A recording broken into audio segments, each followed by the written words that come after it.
नमस्कार दोस्तों, आपके अपने YouTube channel PK sir education में आपका स्वागत है। साइंस से रिलेटिव जो भी क्वेश्चन बनेगा इंपॉर्टेंट क्वेश्चन होगा दोस्तों। तो सभी एग्जाम के लिए अति महत्वपूर्ण है, जैसे for SSC railway, bank, teacher, CPU, CGL, MTS, group D, NTPC, army, GD, CHL, CRPF सभी गवर्नमेंट एग्जाम के लिए अति महत्वपूर्ण प्रश्न है। तो चलिए वीडियो को स्टार्ट करते हैं, पहला क्वेश्चन की ओर बढ़ते हैं। कहता अल्ट्रासोनिक तरंगों की आवृत्ति कितनी होती है। अल्ट्रासोनिक तरंग की जो आवृत्ति होती है कितना होता है, इसका राइट आंसर हो जाएगा 20 किलो हर्ट्ज से ज़्यादा। 20 किलो हर्ट्ज से क्या होगा, ज़्यादा होता है। ऑप्शन नंबर सी इसका सही आंसर हो जाएगा। अगला क्वेश्चन की ओर बढ़ते हैं। मनुष्य के लिए ध्वनि की श्रव्य सीमा कितनी होती है।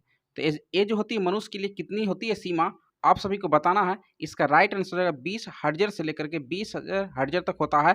ऑप्शन नंबर सी इसका सही आंसर हो जाएगा, आप सभी को याद रखना है। अगला क्वेश्चन की ओर बढ़ते हैं। लगातार या अधिक डैश के कारण प्रतिध्वनियों के एक से अधिक बार सुना जाना क्या कहलाता है। इसका राइट आंसर क्या हो जाएगा, आप सभी को बताना है। परावर्तन के कारण जो होती है लगातार सुना जाता है। ऑप्शन नंबर बी इसका सही आंसर हो जाएगा, परावर्तन के कारण। अगला क्वेश्चन की ओर बढ़ते हैं। ध्वनि का प्रसारण सबसे अधिक किसमें होती है। तो ध्वनि की जो सबसे ज़्यादा जो चाल होती है, आप सभी को बताना है, ठोस में होती है। ऑप्शन नंबर सी इसका सही आंसर हो जाएगा, सबसे ज़्यादा ठोस। अगला क्वेश्चन की ओर बढ़ते हैं। ध्वनि की दृढ़ता जो होती है दोहरे प्रतिबिंब का परिणाम होती है, इसे क्या कहा जाता है, आप सभी को बताना है। इसका राइट आंसर क्या हो जाएगा, प्रतिध्वनि के कारण जो होती है दृढ़ता यानी दोहरे प्रतिबिंब बनता है।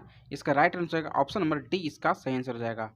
अगला क्वेश्चन की ओर बढ़ते हैं। एक तरंग के गर्त की गहराई को क्या कहा जाता है। तरंग की गर्त की गहराई को क्या कहा जाता है, आप सभी को बताना है।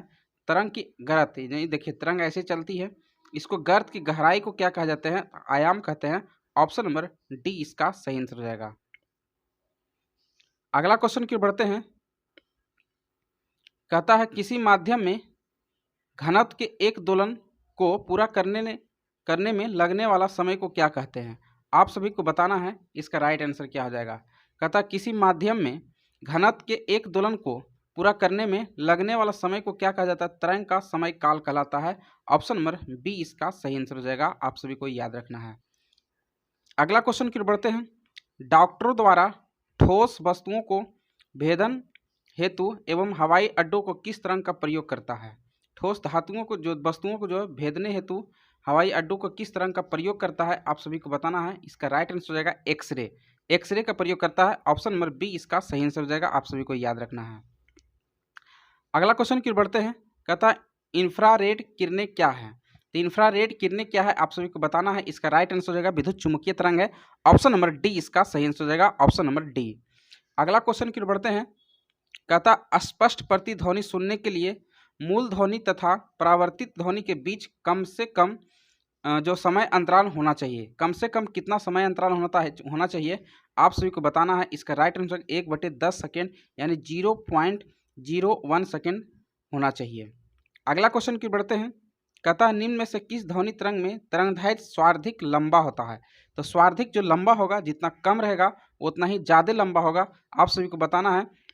इसका राइट आंसर हो जाएगा 100 हर्ट्ज आवृत्ति वाली तरंग जो होगी उतना ही लंबा होगी, है ना। इसमें से जो सबसे कम जो होगा वही इसका राइट आंसर हो जाएगा। ऑप्शन के अनुसार अब मार दीजिएगा।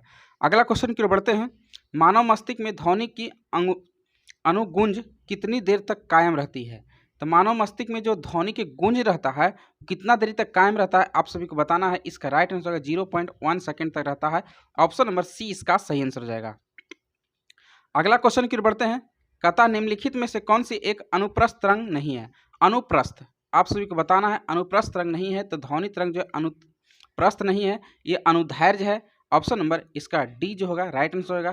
प्रकाश तरंग जो होती है अनुप्रस्थ होती है, रेडियो तरंग भी अनुप्रस्थ होती है, चुंबकीय तरंग भी अनुप्रस्थ होती है, लेकिन ध्वनि क्या है, अनुदैर्घ्य तरंग है। आप सभी को रखना है याद।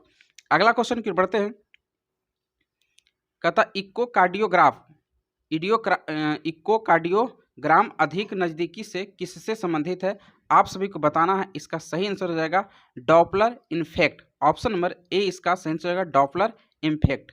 चलिए अगला क्वेश्चन की ओर बढ़ते हैं। सोनार का पूरा नाम क्या होता है?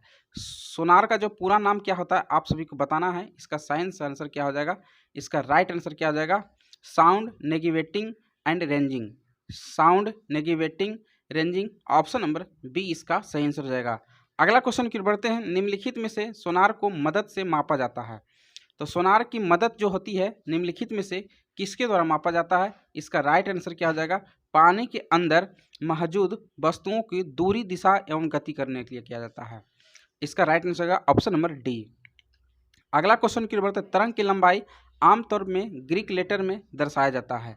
तो ग्रीक लेटर में जो दर्शाया जाता है आप सभी को इसका बताना है। इसका सेंस हो जाएगा लैम्डा, यानी लैम्डा के द्वारा दर्शाया जाता है। इसका आंसर हो जाएगा option number B.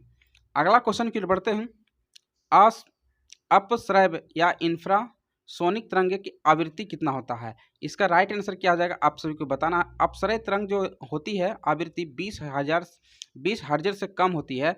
Option number C इसका सही आंसर हो जाएगा, ऑप्शन नंबर सी। अगला क्वेश्चन की बढ़ते हैं। कहता निम्नलिखित में से किस विद्युत चुम्बकीय तरंग का तरंगदैर्घ्य सबसे कम होती है?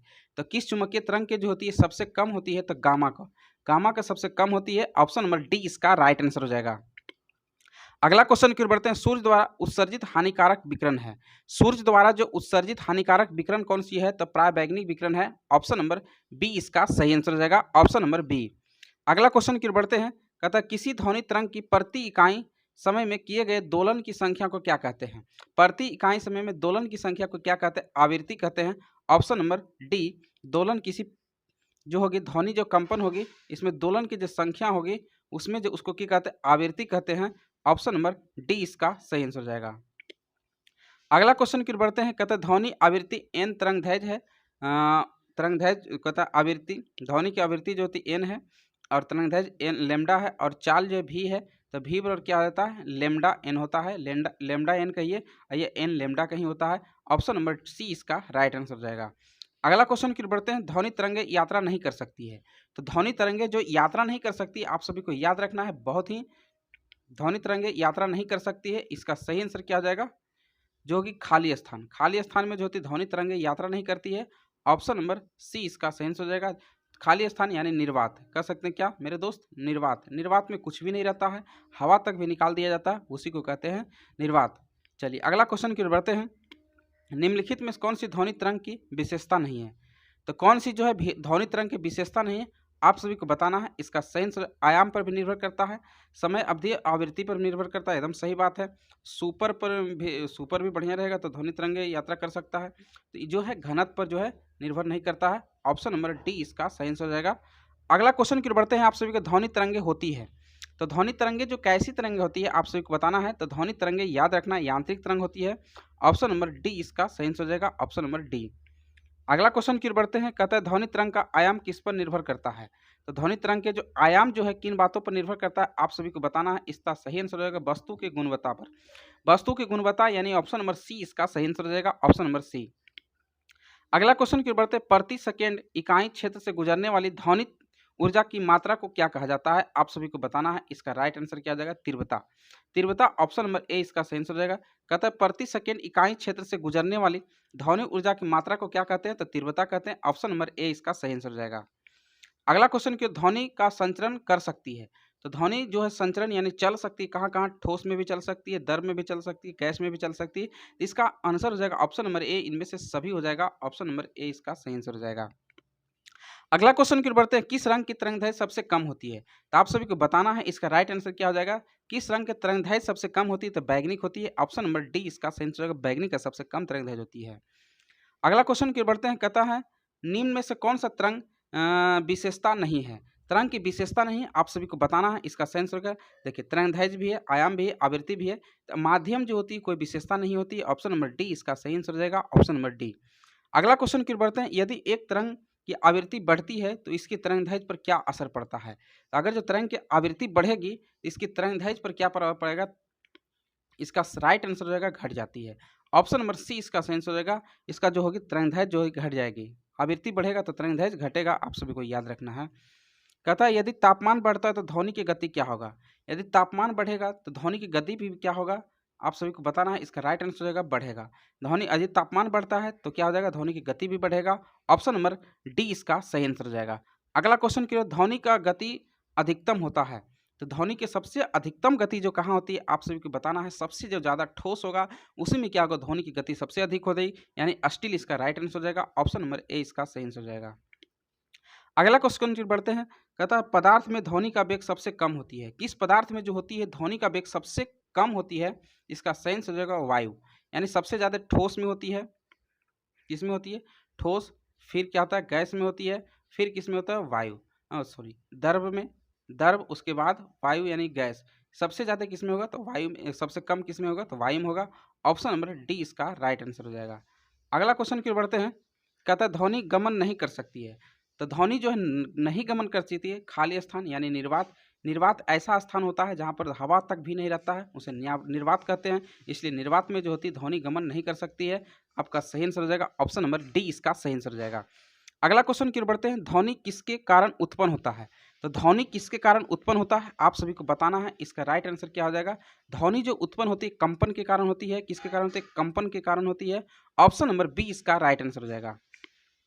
अगला क्वेश्चन की ध्वनि की तीव्रता मापी जाती है, आप सभी को बताना है ध्वनि की तीव्रता जो मापी जाती है डेसिबल से मापी जाती है। ऑप्शन नंबर सी इसका राइट आंसर होगा, ध्वनि की तीव्रता जो मापी जाती है डेसिबल से मापी जाती है। ऑप्शन नंबर सी इसका सही आंसर हो जाएगा। अगला क्वेश्चन की ओर बढ़ते हैं, कहता है यदि ध्वनि तरंग की आवृत्ति मापने को जो मापन इकाई जो होती है कौन सी होती है, आवृत्ति मापी जाती है ध्वनि के, उसको हर्ट्ज से मापती है, एच जेड यानी हर्ट्ज से मापते हैं। ऑप्शन नंबर बी इसका राइट आंसर हो जाएगा। अगला क्वेश्चन की ओर बढ़ते हैं, कहते हैं ध्वनि निम्न में से क्या एक है, तो ध्वनि ए निम्न में से क्या है आप सभी को बताना है। इसका राइट आंसर होगा यांत्रिक तरंग है। ऑप्शन नंबर बी इसका सही आंसर हो जाएगा, ऑप्शन नंबर बी।